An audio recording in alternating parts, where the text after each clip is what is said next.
Us off with thinking about the land acknowledgement. One of the things that we like to do is acknowledge and pay respect to the native peoples on the lands at which we are on. And I know we're all in one place, and that makes things a little more challenging into acknowledging and paying respect to a specific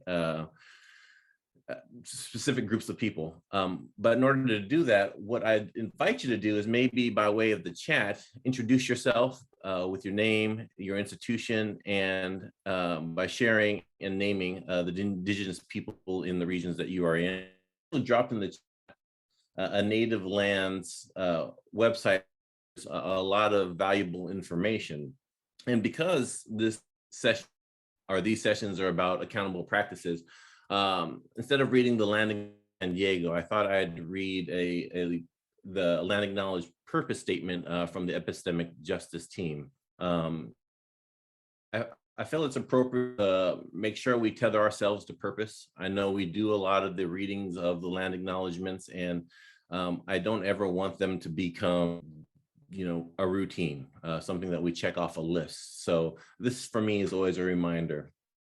So this purpose statement: we deliver a land acknowledgement to acknowledge the historical legacy of colonialism by honoring and paying respect to the land which was taken by conquest, along with the domination of the people inhabited the land and the imposition of white supremacy. We do it to raise greater public awareness of Native sovereignty and cultural rights as a small step towards equitable relationships and reparation. It also allows us to raise the question of what does it mean to live in a post-colonial world? What did it take for us to get here? To our part in history. We do a land acknowledgement not only to acknowledge the historical colonialism, also acknowledge non-wet ways of knowing that holistically link mind, body, and spirit, and link the human and non-human ways of knowing. We are acknowledging that the space we are in, the land we are on, and are part of who we are and how we know the world. It also allows us to raise questions about whose knowledge gets to be named, whose knowledge gets honored, validated, legitimized, whose knowledge gets erased. It's an acknowledgement that the space that we inhabit shapes what we know and what we consider to be knowledge, how knowledge is constructed, and what is legitimate knowledge, and who has knowledge. So as we kind of engage in our conversation, we want to be open to all kinds of possibilities. I know many of us are from academic institutions, and our way of holding wisdom and sharing and offering them exists in a specific way in a certain space, but we do want to be open to all ways of knowing and sharing, and we hope to be able to impart that within the program of our sessions in the next few days. To get us kicked off, I'm going to pass it on over to my good friend Koth from Seattle U to share a little bit about the place-based justice and get us rolling. Good morning. My name is Koth. I use he, him pronouns. I'm today on Coast Salish land in Seattle, and you can see from my background that it's a sunny day. I'm up in the sky at Seattle. It really is a sunny day outside as I sit in my basement with this background.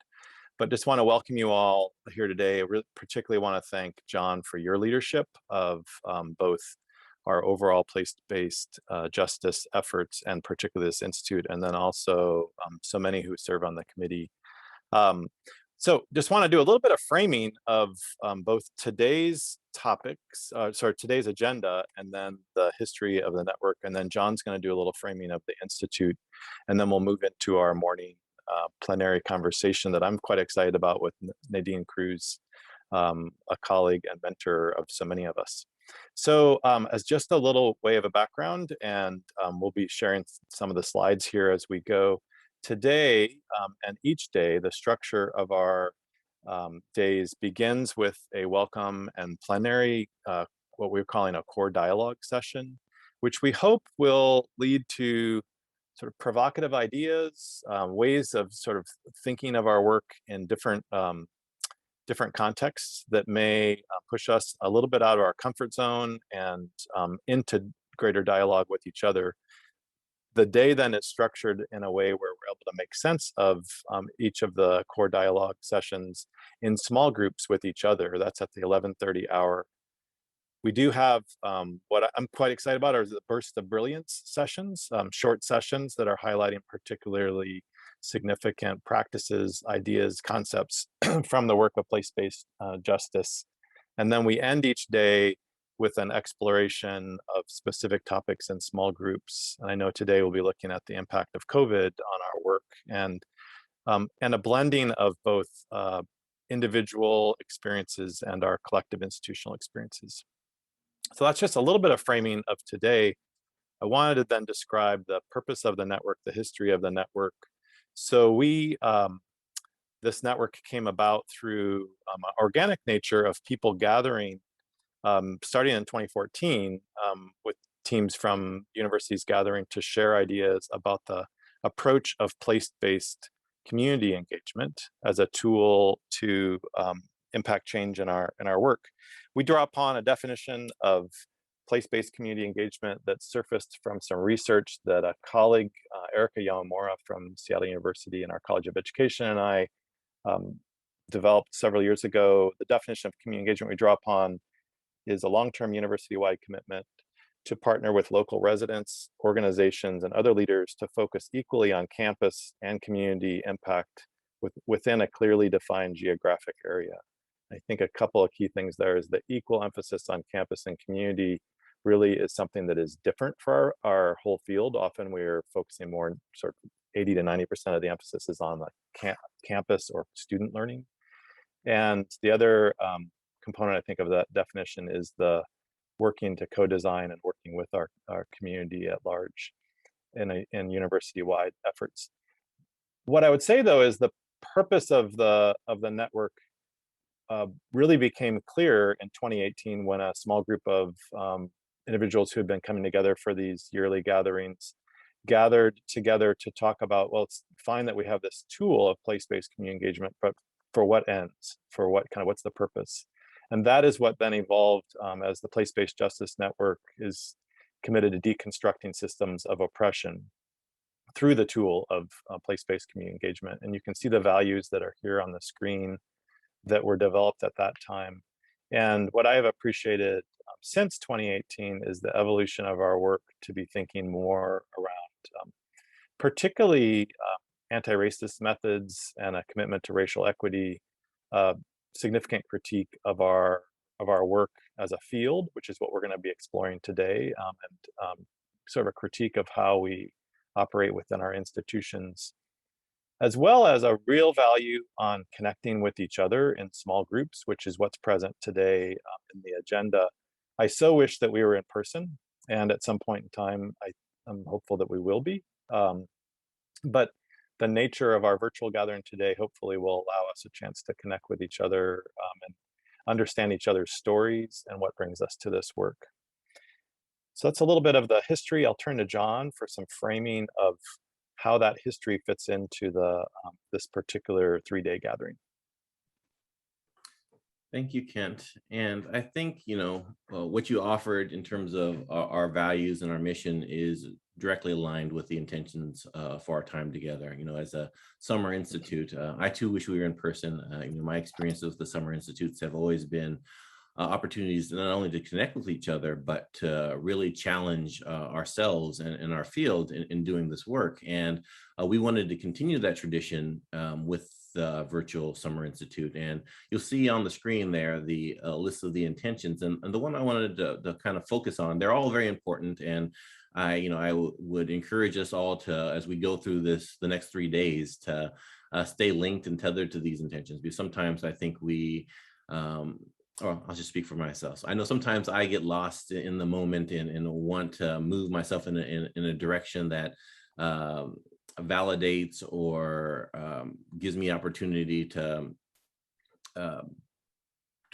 uplift or share my work. And that's not a bad thing. We definitely want that wisdom in the space, but tied to these intentions. And the working together to create methods for deconstructing oppressive systems that are still maintained in place-based community engagement work at our individual institutions. That's a big ask, I think, in a lot of ways. And it's very connected to all the other intentions, because we have to understand the historical political dynamics of our institution. We have to be willing to turn our gaze inward and look at ourselves and the work that we're doing, not just think about it as the institutions that are stymieing us or are putting up roadblocks. There's opportunities for us to really learn and grow together. And because there's so much wisdom in the space, I have the great privilege of being connected to this network and being in the field for 19 years now. I know there's wonderful people that are doing this work that have wonderful ideals and strategies and are pushing boundaries. So creating space with those bursts of brilliance to be able to share that work and to be able to acknowledge and honor one another is very, very important. But to, again, keep our intentions on doing the work and turning our gaze inwards as well as outwards as we move forward with these next 3 days. So at this point, I'm going to ask Aaron to remove the share screen so we can maybe see more of our faces, and move us into the morning dialogue, which is going to be a conversation with John and I and Nadinne Cruz. And John and I are going to tag team on introducing you, Nadinne, and we're going to kind of mix it with sort of both a professional context of who you are, but also some personal reflections. And then we're going to draw upon some of Nadinne's writings to frame our topic that will move us into conversation. So Nadinne, I think you and I first met when I was directing a K-12 service learning program in Palo Alto and East Palo Alto, California.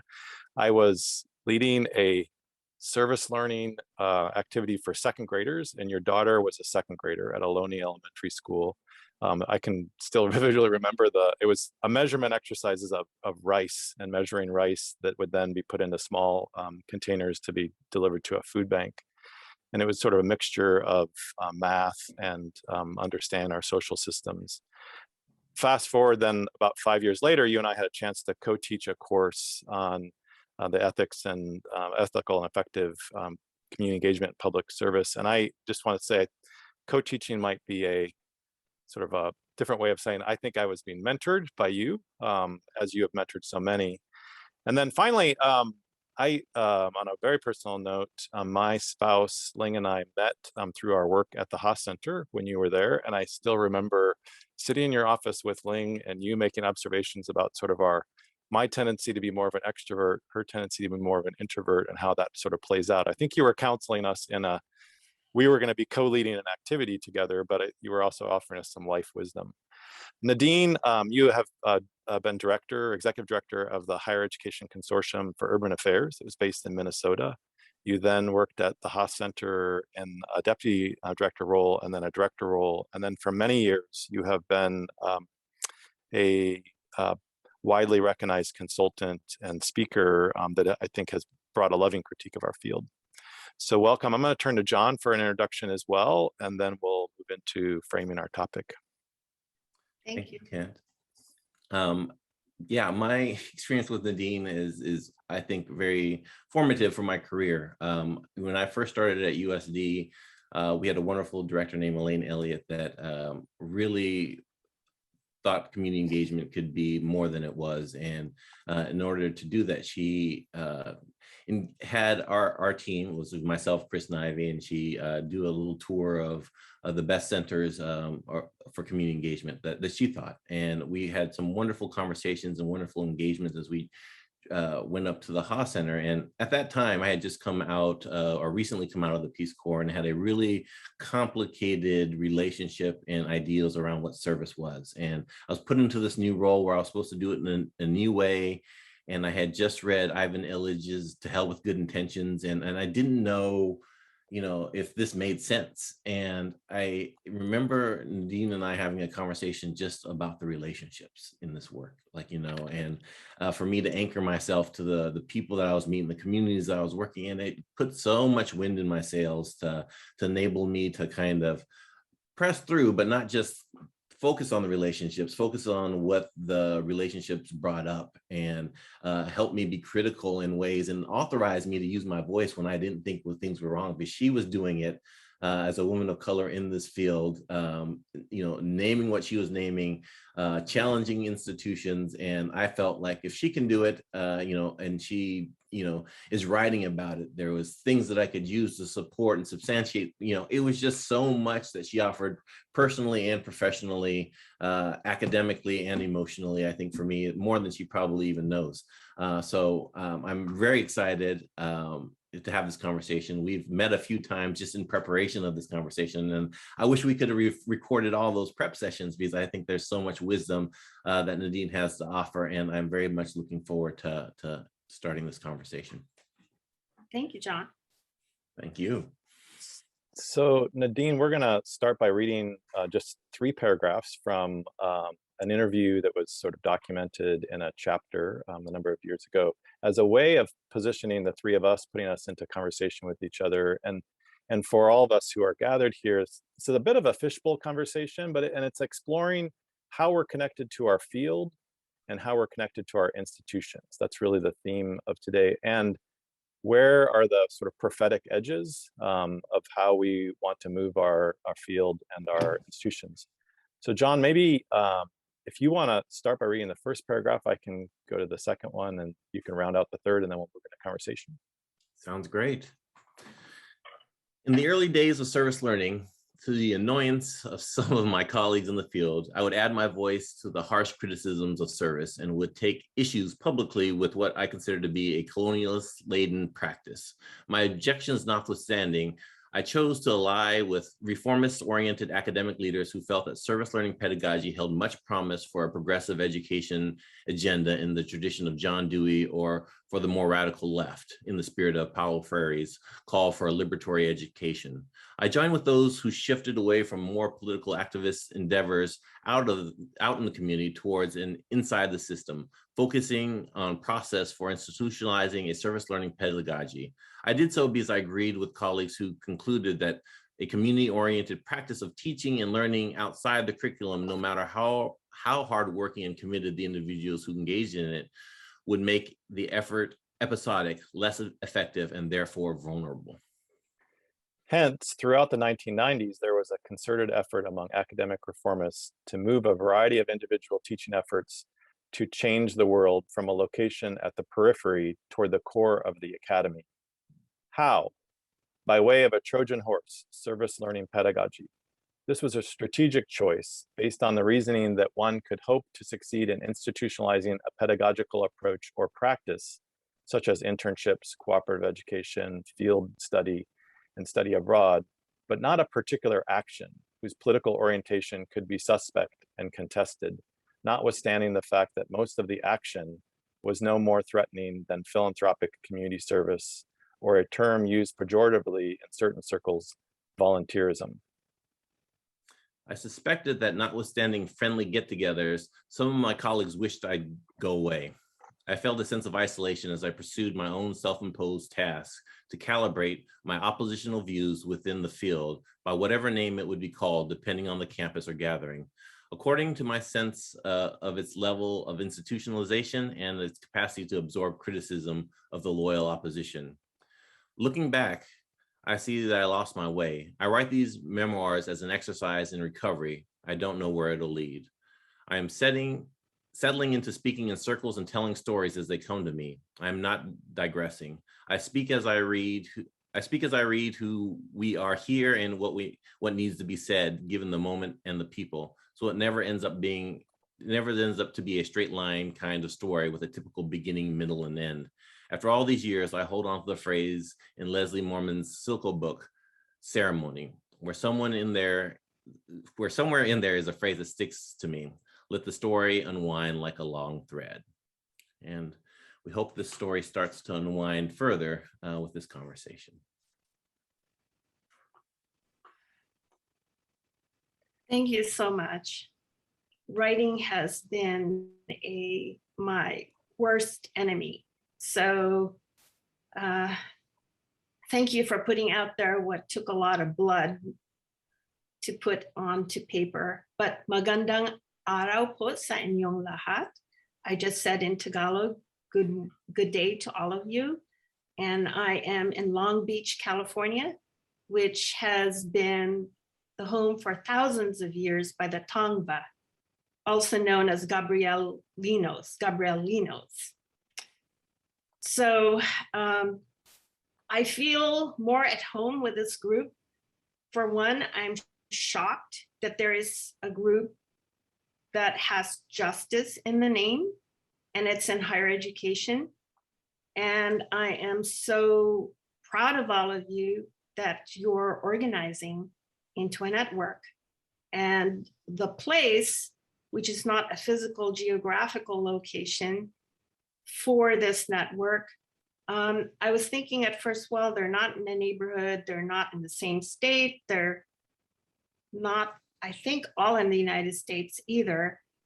It appeals to me, especially lately, since I've been away from higher education for the most part, because I feel like I have a beginner's eye. I'm learning all over again.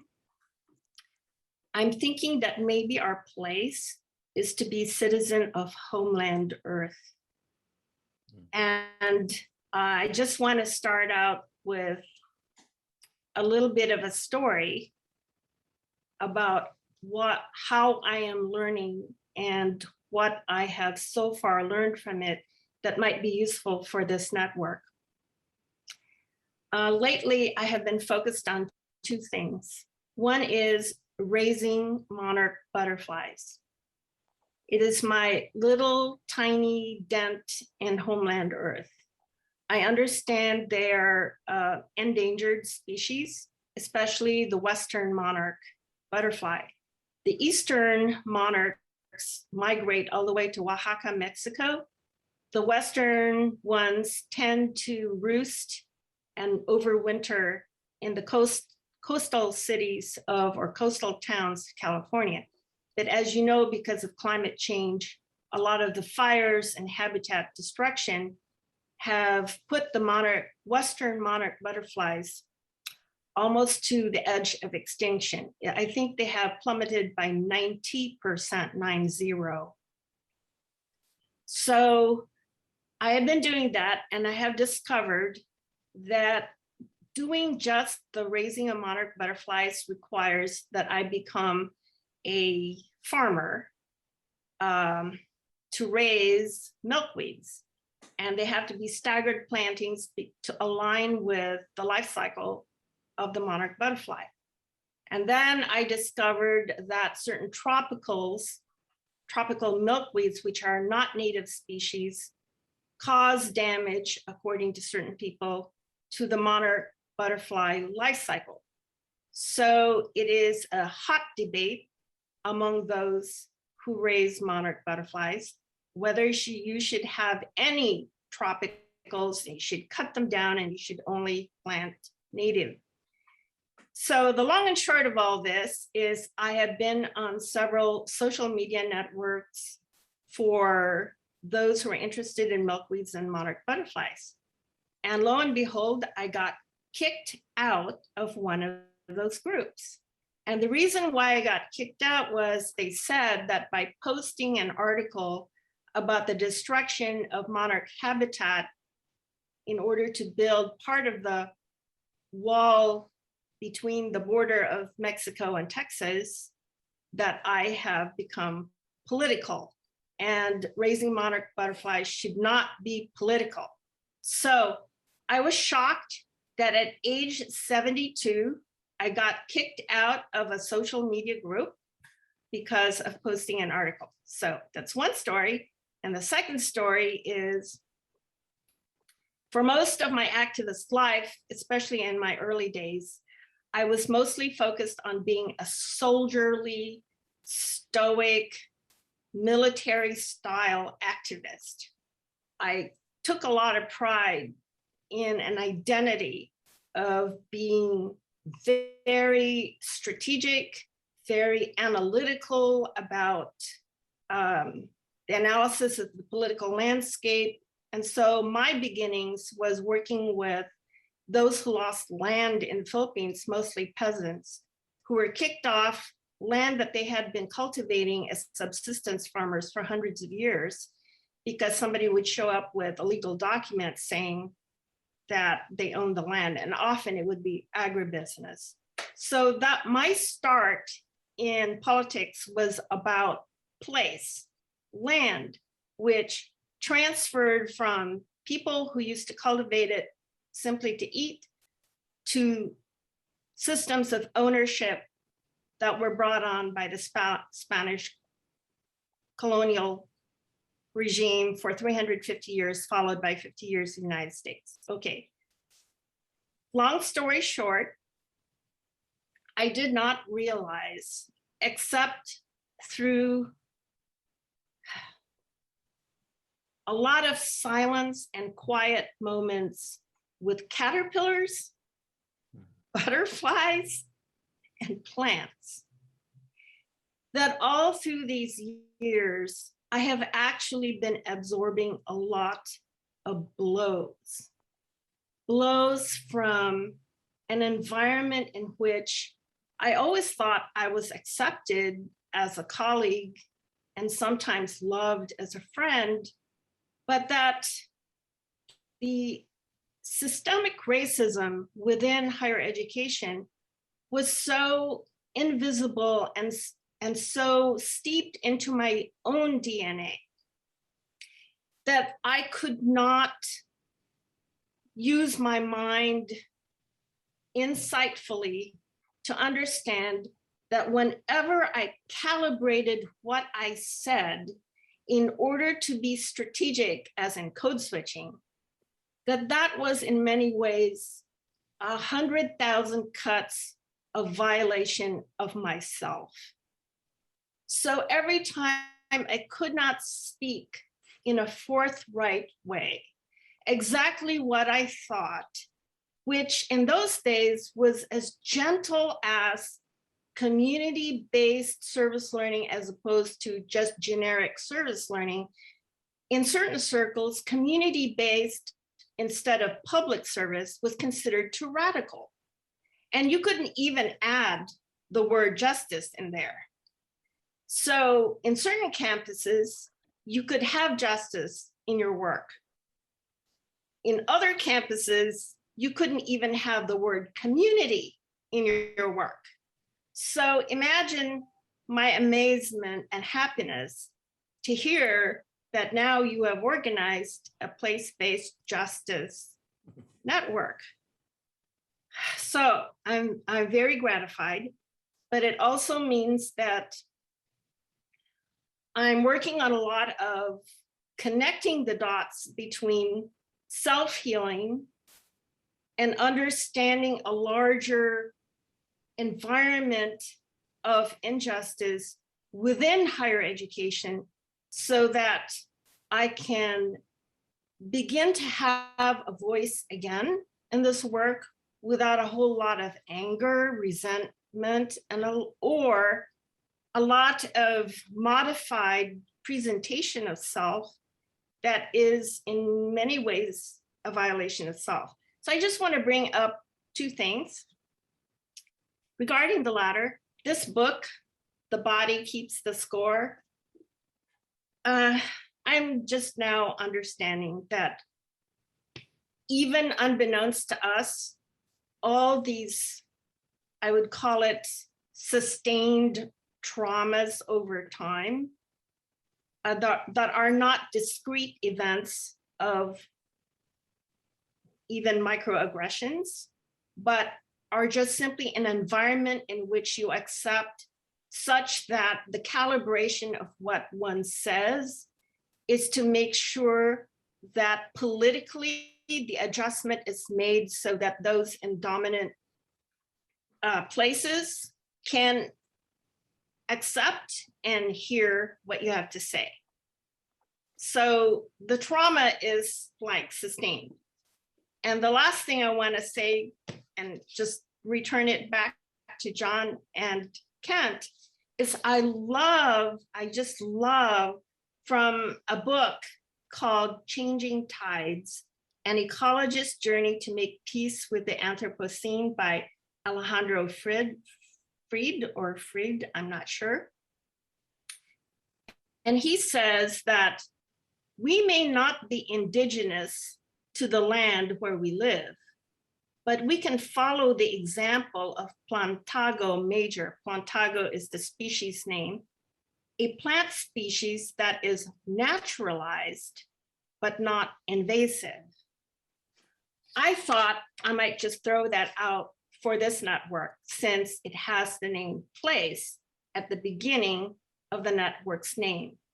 And my thinking about a question, which is when we say place-based, what do we mean by place?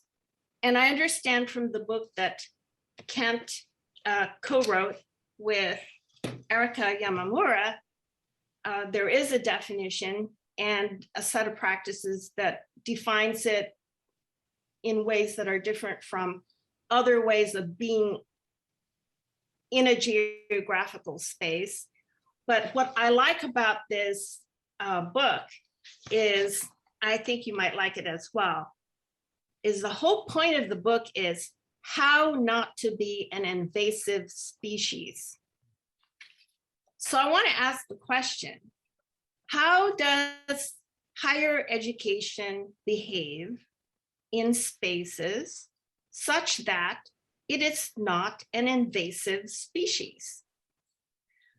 I work a lot with that debate about native species plants versus non-native species plants, which has a lot to do with the survival of the monarch butterfly, which I am focused on now.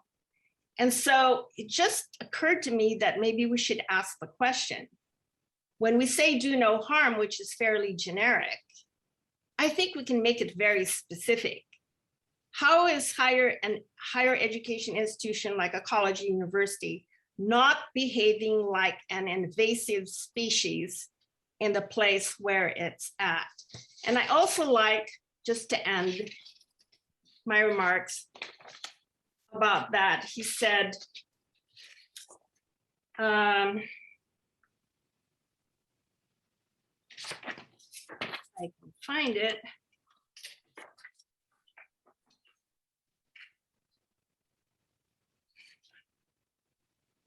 You can be so well integrated that we can almost be native, yet we're not. Plantain or Plantago is naturalized, not invasive species.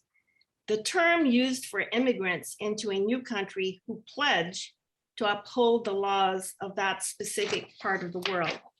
So what I like about that is we're not native, but we don't have to be invasive. We can be naturalized and coexist in ways that when you do companion planting, it is a mutually reciprocal beneficial relationship, and it becomes, the whole system becomes a new thing.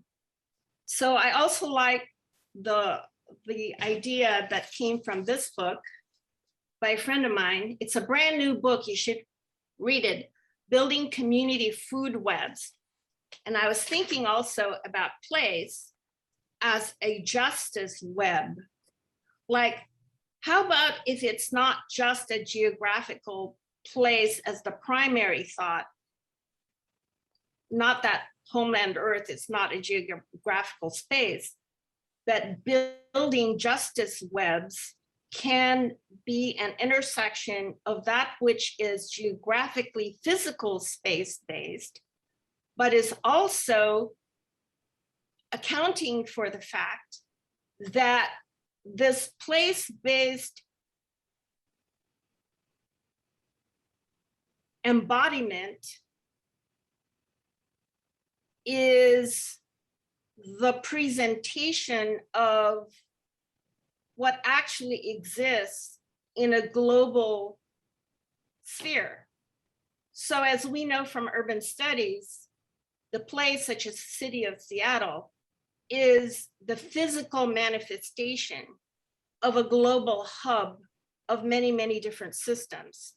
And so if we can understand our neighborhoods and the spaces around our campuses as places that where we do not want to be an invasive species, it means that we're going to have to understand and actually do the work that higher education is meant to do, which is to foster a type of thinking that enables us to even understand how it might be possible not to be an invasive species. Does that make sense? And also the alternative, which is building something as opposed to deconstructing something, that we will actually build a justice web. And that web is a physical manifestation in a certain geographical space, but it cannot actually exist without an accounting of the invisible global webs which impact it. So we're asking an awful lot of our students, of our faculty, of our staff, of our institutions, when we say we want to be a place-based justice web, and that we're creating something while we are also deconstructing something that is difficult to understand without a lot of due diligence of thinking, which is the business of higher education. So I'll end there for a while.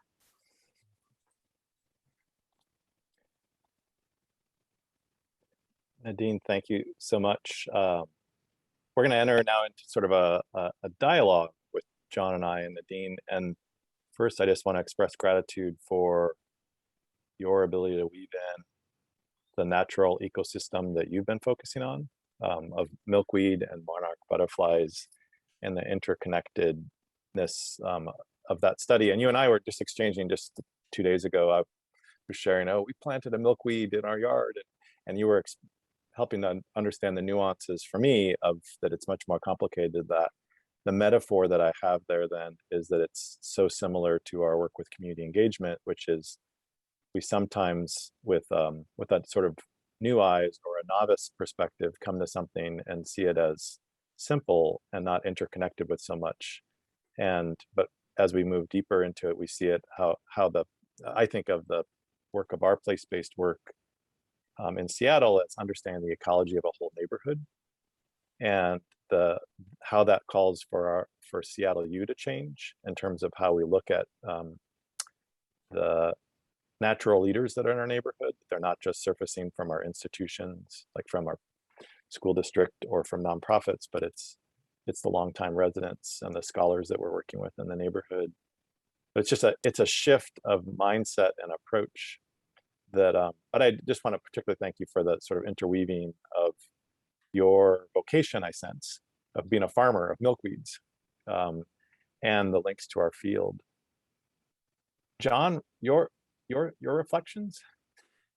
I have a lot, and apologies if they're not fully formed. I felt myself pulled to like want to qualify it, say like, I want to play devil's advocate and push this edge, but I'm just going to own it and say like there's so much of me who loves everything that you're saying, Nadine, and being in the thick of it with our institutions and thinking like, well, are we an invasive species? Can we be naturalized with what's there already? And I feel like that ship may have sailed already. I feel like the roots are there, and there's been a culture of dominating and taking over and owning that needs to be challenged. And it's not just about deconstructing, but it's about like actually thinking about where service learning, community engagement, place-based justice has come. I wrote this to you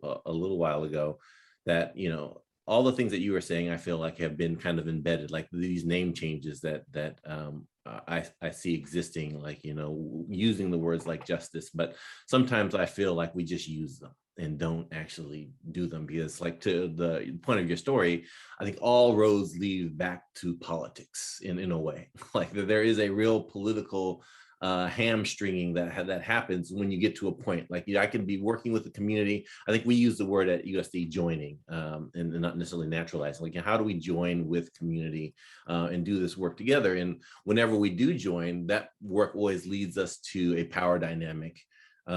Seemingly to me, always leads us to a power dynamic of university having this, or a white supremacist system having this control or this power, and how do we take some of that power back? And I don't know, I feel like these spaces give us the opportunity to kind of see how we are actually doing this work, because I know it's in a lot of the languages of our center, like we're justice oriented, we're doing these things. And again, speaking for myself, I know I work really hard to try to do that, but I also know that a big body of my work is more traditional service learning. And it still exists, and I'm not necessarily mad at it, but I also feel like I'm at a point now where I need to start saying, no, this is actually damaging communities, and I need to ask more of our institutions to change. And the other thought I had too, and this is a unsubstantiated scientific theory. I'm not trying to argue the merits of it. I think I first saw it on the TikToks, so there's that. But it's this notion that butterflies are and caterpillars are two different entities altogether. There's not a metamorphosis of the caterpillar changing. It's the caterpillar dying, and two symbiotic beings are using each other to grow, live and grow. And for me, that makes me think, like, well, what do we need to let go of? What do we need to let die in order to become this butterfly that we can? And so many of like the conversations on abolition and defunding segments seem important to me, and thinking about it in the scope of education, that so much of what education is affirms status quo and systems dynamics, and I can want to change it, but I also need somewhere to acknowledge that what we are doing actually enables that system to exist and work, and we're kind of perpetuating those dynamics. And not to be mad at myself and say like we need to undermine, I need to quit my job and do things outside of the system, but I do think I need to wrestle with it and understand that dynamic does exist. And on some days it makes me just want to retire right now and say, like, throw my hands up and leave it to the young people to do. But the other side of me says, like, I've got a lot of years invested in this, and I have a lot of bridges built, and I could be connections. But for me, it's forcing me to reframe how I've been doing this work for a lot of years. Like a lot of the things that you said in that piece, as you go down later on, is like, what have I accomplished? And not in those words, but that's what it conjured up for me. And so I'm at this point now where I feel almost obligated, and a sense of urgency around trying to see how we can live up to all the things that you were writing about years ago, things that we name that we have now, but we just don't actually do. John and Kent, what would you think of thinking of your work as not the job that you were actually hired to do, but that the larger job is managing the politics of transformation towards liberatory education? So if we think of that as the vocation, and you have a job, there is an employer that has hired you with a commitment that you will do certain things that the institution wants. But maybe this work is really about having a vocation.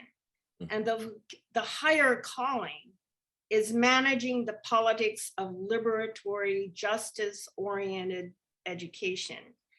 And that is a job that is extremely exhausting. Nobody trains you in it. Maybe this network is the training ground, I don't know. And maybe all the exhaustion about feeling like in the margins and so forth, that's part of the vocation. That's part of doing the work. So maybe this is a dangerous metaphor to use, but what if it were like a political party?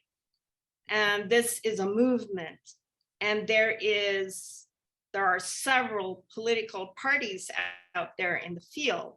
Each organization has a particular role to play to move the movement forward.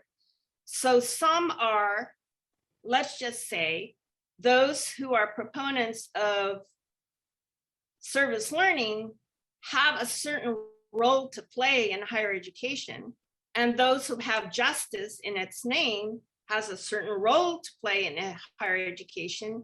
And what if there were a strategic collaboration nationally and internationally across organizations to say, not any individual organization has to do all the work, but that each individual is going to push the edge, just like, I guess, when they say, oh, AOC and the squad, they're pushing, and Nancy Pelosi has to, like, I don't know, get them organized so that the whole party doesn't collapse. So that's one analogy, and maybe those of you who don't think of that party as anything you identify with wouldn't like that. But I think in any organizing effort, there are those edges, and there has to be a role for each group or each person within a campus. And maybe I was completely mistaken when I used to be in the leadership of centers in various places, that maybe I just forgot that my place in those roles was to manage the politics of the process so that the whole thing survives while allowing for the edges to be pushed. So the question then becomes, do you get your energy from being at the edge, pushing the radical flank of the movement? Or do you get your energy from being in a centrist role, in a sense, of embracing the entire spectrum of who could possibly be participants and advocates and supporters? And that's a whole role that you play. What role do you play at your campus? I'm going to ask for you to think about that. Thank you. I'll try to be brief too. Like thinking about what our edges are and knowing I do feel like I try to push edges probably more often than I ought to. I feel the same way oftentimes in meetings, like, who invited him again? But I like to be able to name and be curious about those dynamics. And I think for like the majority of my career, I think I've been happy to see it and be that centrist and help, in the ways that I could move our field into a more justice orientation, into ones that are espousing these values. But I think for me, and many others I've grown to learn to know, is that, like, I think because, I have a colleague who says, like, but what vocation is where your great skill meets the world's great needs. And, as a longtime service-oriented volunteer, like, giver, I felt like this is a great spot for me, and I've been happy to play this centrist role.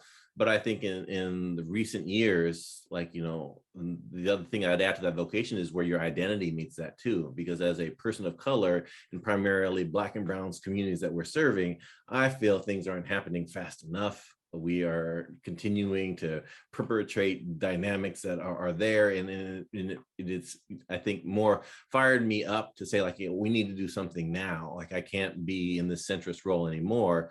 I am still happy that I have the role, that I have a salary in an institution that's paying me to do it, but, like, how far am I willing to push?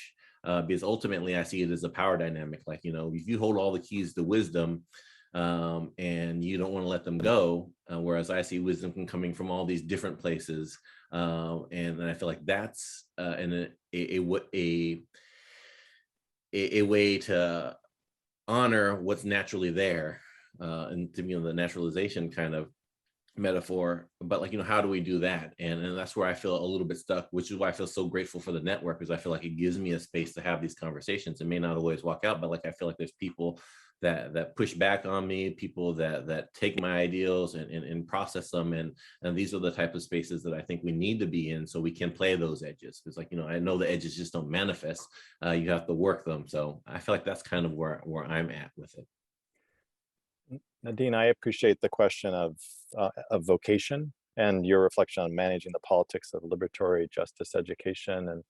And I've found throughout my career, and this has been a career in connecting campuses and communities at different institutions, and back to the time that sort of working directly with you, that I have felt I'm a part of a movement that's much bigger than just the institution I'm working at or me. And I think in my moments of despair, that has given me more hope. And I would just say, point to all of you who are on this call right now, that we really are a part of a movement, and the Place-Based Justice Network, I think, is pushing the edges of our field. And there's ways that we can draw upon each other, like pointing to other institutions. What I often do internally is I'll point to other institutions, particularly other Jesuit institutions, and say, look what they're doing. And then it sort of moves our institution to say, oh, we should do that. And then we try something new, and it sort of pushes the edges elsewhere. I think the reflection I would have, though, is the dominant identities that I hold as a white person, as a male identified person, and in so many other privileges, forces me to continue to do work on myself, to understand where do I not see or where do I not understand, so that in my interactions with colleagues of color, whether it's on campus or in the community, that I'm not perpetuating harm. I've also found, so within those dominant identities, then I'm sort of managing the politics of our institution at Seattle U, and always looking at, like, where is the opportunity window? So where is the administration kind of, and our institution, where's the opportunity for something sort of to explore a new endeavor? A year ago during COVID, we had a point where our students, probably like many of your institutions, our students couldn't visit campus as prospective students.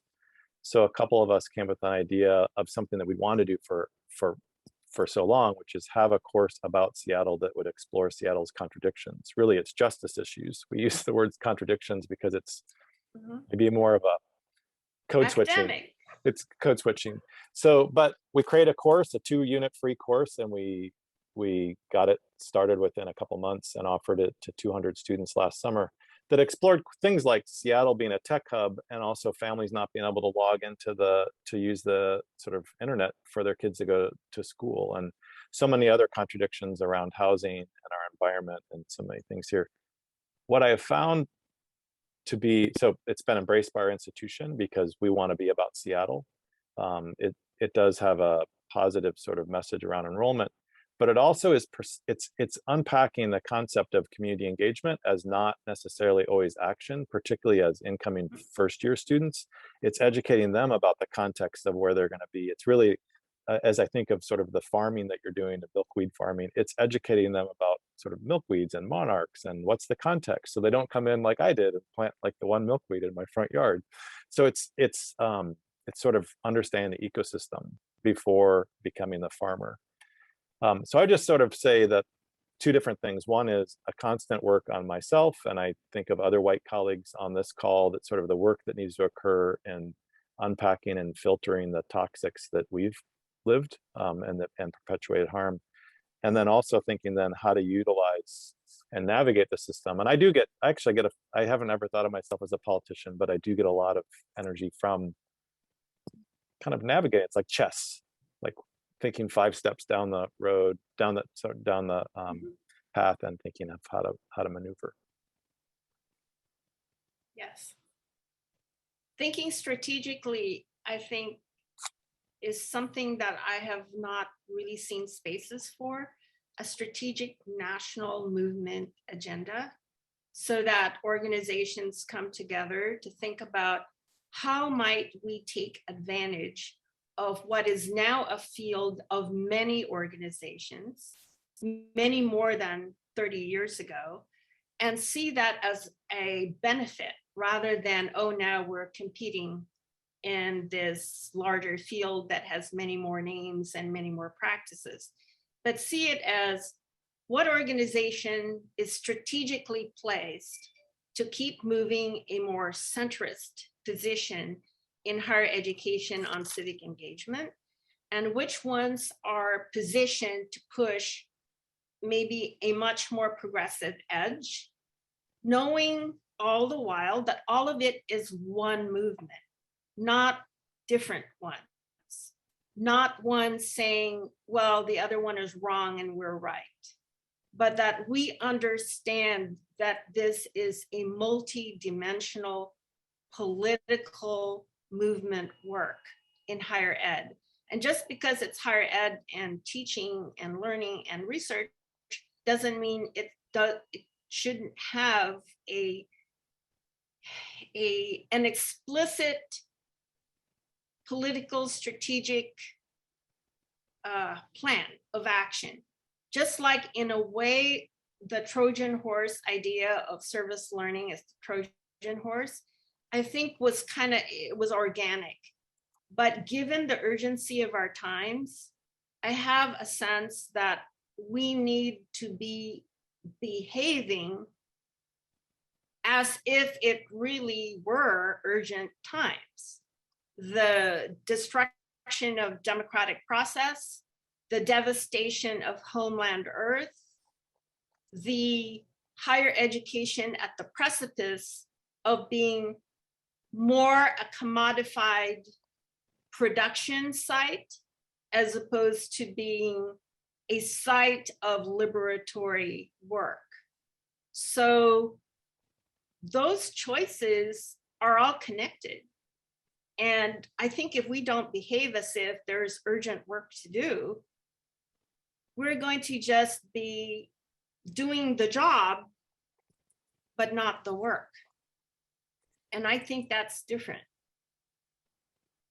Yeah. On the other hand, I ask the question, what is it about your actual job, your employment work, that puts you in a space that provides you with a work that only you can do, or you are able to do because you are in that position, to look at it as a privileged space in this larger work. So not to make it a binary thing of the job versus the work, but to look at it as complementary, is that what is it about my job that enables me to do the work, the larger work? And where do we get to strategize about the larger work, as opposed to trying to figure out how to make one center or office or work grow more or deeper or better funded within one's campus. And I think that's really, really hard to do, because obviously you want to be funded and you want to strengthen the work that you do on campus. But at the same time, I think that has got to be connected to the larger work. Otherwise, all of that is for naught. I don't know how it should be done, but I'm just saying. Maybe by way of an example, because I do really like this conversation about the edges and how we can, integrate our work and, in a way, it'd be like the reverse Trojan horse for our campuses. Like, how do we bring community energy into our space? Because one of the things that we did in response to the racial justice uprisings from last summer, and we had a group of really good administrators at USD form a administrators and staff for racial justice on our campus, and thinking about using capacity building and community organizing principles from the community, and thinking about Kennedy's work, where a lot of the anti-racism work lives in policy. Who's holding a lot of those policies but administrators. And I'll drop in the chat, and then I'll give props to a colleague who I believe is here with some of our staff, Stacey Williams, for being a big tip of the spear for creating this, but like, here's an example of taking what we're learning in the community and trying to put that sense of urgency on campus. There's so many administrators, like we had so many things for students, we had so many things for faculty, but the administrators didn't have space for them to have these conversations and work things out together, and to be able to use so much of what we do with students and what we do in the community, what we've learned from the community, and bring it to campus, I think is an example of that. We just finished our first cohort of that group, and there's lots of energy. I don't know where it's going to go yet, but I knew it was one of the things this past year that made me feel like I was living that vocation. Like, it was an opportunity for me to try to create something in that space and to kind of transform my role, because it's nowhere in, as you said, nowhere in my job description for me to be doing that. But it's something that I felt very connected to this work. And I feel like if there are ways for us to be innovative and creative and share, like, again, one of the reasons why I'm looking forward to this burst of brilliance, because I know there's a lot of wisdom and experience in this space. Like, how do we keep doing that and supporting each other as a network? Because I think the more of us that there are, the more we can accomplish on that front.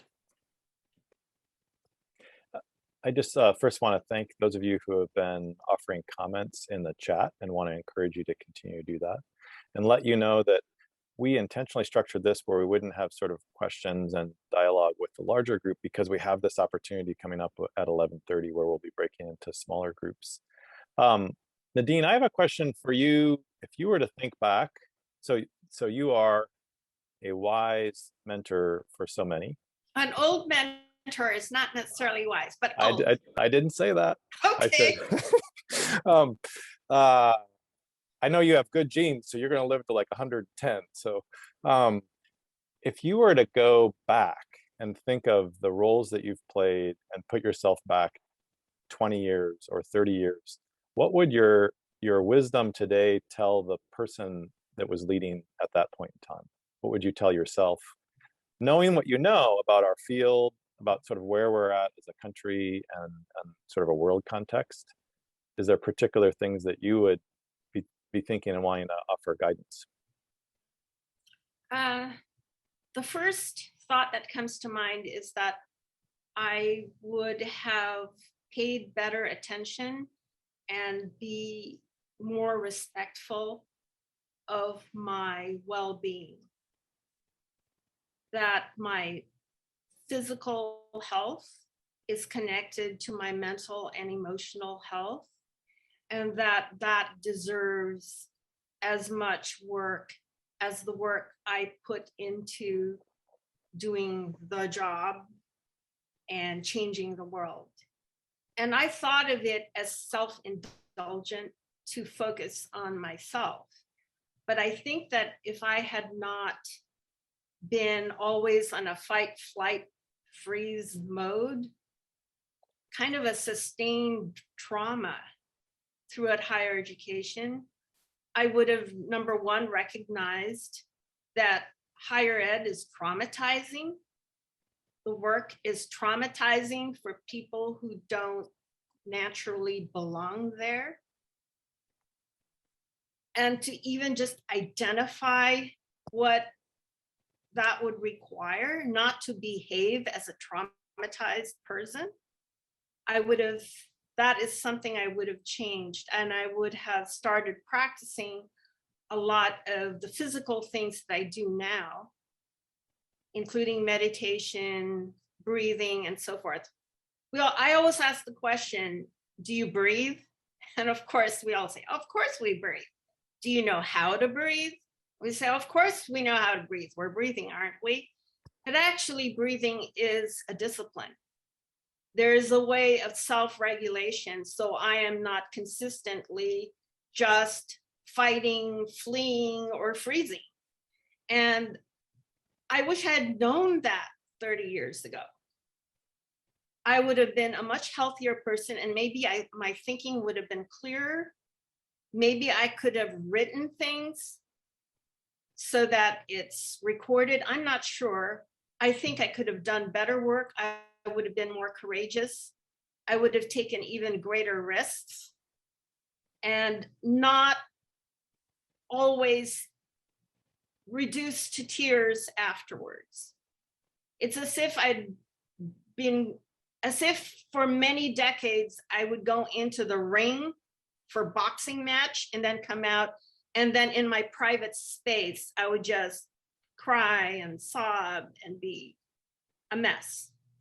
And that is a violation of self that was absolutely unnecessary, number one. Number two, I should have gotten organized to be part of a support group where I didn't have to explain everything about everything. In those early days, people did not accept the idea that colonialism is part of this discussion, or should be. Because I had colleagues who said, I don't understand why you're so critical of me. I did Peace Corps. And I would say, no, can I tell you about Peace Corps in the Philippines? And that person would be so personally hurt. And so every time I had a discussion with people in the field, I felt I was taking care of everybody else all the time, because everything I said would always end up with somebody feeling like I attacked them, or I said something as if I were, focusing on them personally as a privileged white male or something. And I'm thinking, oh my God, can't I ever say anything without having to take care of other people and their feelings all the time, or explain that there was 350 years of Spanish colonization of the Philippines and 50 more years of the United States there, and that therefore the cross and the sword was part of the so-called benevolent assimilation, which is attached to the miseducation of the Negro by Carter Woodson and the miseducation of the Filipino by Renato Constantino. And that is old set of works. Why is it that that didn't inform the field? So the second thing that I would have changed is I would have looked immediately to all the departments that had come from street politics, third world studies, feminist studies, African American studies, Asian American studies, etc. Those academicized, got into a tamed mode within academy, started out as street fighting political work. And I should have gone to them immediately rather than first starting out with trying to win over the dominant powers that be. For example, in most campuses, at least when I used to be in various campuses, the least interested in civic engagement, community civic engagement, was political science department. Now, why is that? I don't get it. But if you look at the other departments, like Asian American Studies, those street fighting politics that became academicized, everything that we were talking about decolonizing, they already knew. So why didn't we ask them? Instead of trying to win over all the other departments that had no clue about this work. So there we were. I feel like I made a huge mistake trying to win over the most respected departments first, because politically that would make the work viable. Whereas all along there were all these other departments, ethnic studies, et cetera, that already got it, didn't have to be educated, didn't have to be convinced that there was community work to be done. And yet I didn't give them the first or highest political priority. Those things I certainly would have changed, and I regret it.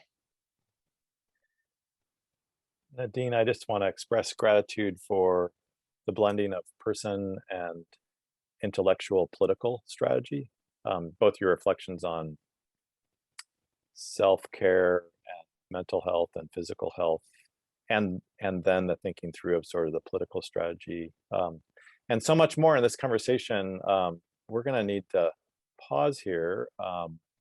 We have a 15-minute period here where I think Kathy's going to offer some input, but I want to two different things. One, Nadinne, I think you're sticking around for the Institute. So if those of you who want to have, if we were in a conference setting in person, this is where we would all like be able to sort of chat and engage. But just want to share that there'll be opportunities perhaps in small group to have conversation, Nadine, with you. I want to express my own gratitude for John, for your leadership, and Nadine for your wisdom today. Maybe if we can all express, as we have learned through Zoom, ways to express sort of our appreciation, literally sort of jazz hands or other ways of expressing appreciation. Might I insert an apology to John? Back a few years ago when he was openly practicing yoga and meditation, I gave him the stare like, what are you doing? Like all that inward stuff, you know? And I really was kind of resentful and angry about it. It's like, what are you doing? We should be fighting, you know? And here I am many years later. Thank you, John. I am so much healthier and better for it. And I apologize for my rude annoyance with what you were doing back then. But I understand now we can survive and thrive more by various practices like that which you're teaching and that which Kathy Yep is teaching. And I think she's teaching in this, leading us in this. And I want to thank Kent for always having such a way of identifying and recognizing and acknowledging your own personal learning and who you're learning from, which is an attitude of humility that I really appreciate. And I can see why your president, then president, when I first met him, and I kept saying all the accolades about Kent because I worked with him, he said to me, well, Nadine, you know, bottom line is he is a good human being. Amen. Amen. So I think we're now shifting to Kathy. Thank you, Nadine. See you in other rooms throughout the Institute, and now we'll shift into our next period of a break and some additional facilitation. So thank you, everyone. Hello, hello. My name is Kathy, and I'm the granddaughter of